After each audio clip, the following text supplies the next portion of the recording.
Ça fait débat. Le président de la région des Hauts-de-France, Xavier Bertrand, l'a annoncé il y a plusieurs mois. Il va le confirmer tout à l'heure lors d'une conférence de presse.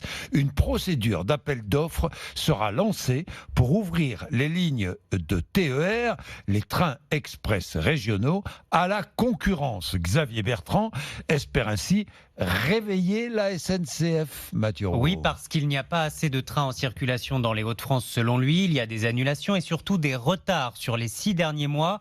Plus de 13% des trains Paris-Amiens, Paris-Laon et Saint-Quentin-Lille ne sont pas arrivés à l'heure. Alors l'objectif de la région Hauts-de-France n'est pas de privatiser les lignes, mais bien d'offrir plus de services publics, même si ce service est opéré par des sociétés privées. La région gardera la maîtrise du réseau. Elle choisira l'opérateur sur chaque ligne. L'appel d'offres se fera au niveau européen. La SNCF pourra évidemment candidater. De quoi faire évoluer la qualité du service, selon Michel Magnier. Il est président de la Fédération des usagers des transports dans les Hauts-de-France. Actuellement, dans les Hauts-de-France, on a quand même une situation qui est difficile.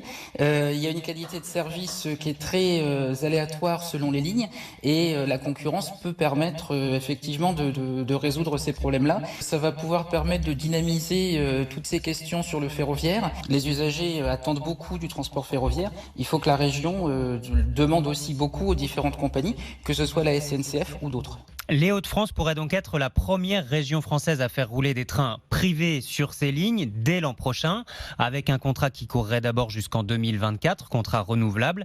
Mais ce n'est pas la seule région. Les régions Grand Est et PACA sont également intéressées. Le nouveau pacte ferroviaire, la fameuse réforme de la SNCF, a rendu possible cette ouverture à la concurrence. Elle se pratique déjà partout ailleurs en Europe. Royaume-Uni, Allemagne, Autriche, Italie, Portugal, Pays-Bas, Suède, Pologne, Espagne, avec des EasyJet ou des Ryanair du rail.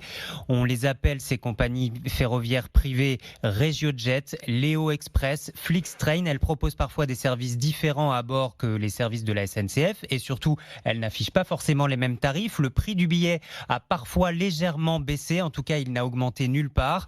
Mais Benjamin Amar, responsable de la CGT Val-de-Marne, continue de se battre contre cette idée.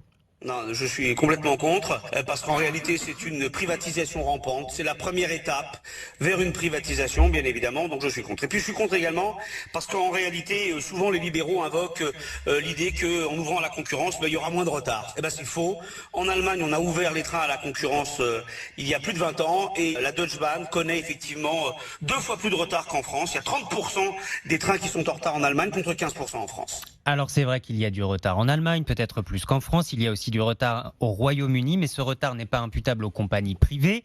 Il l'est plutôt au mauvais entretien des rails, au mauvais entretien de l'infrastructure, un entretien qui revient à l'État, aux régions et donc aux services publics.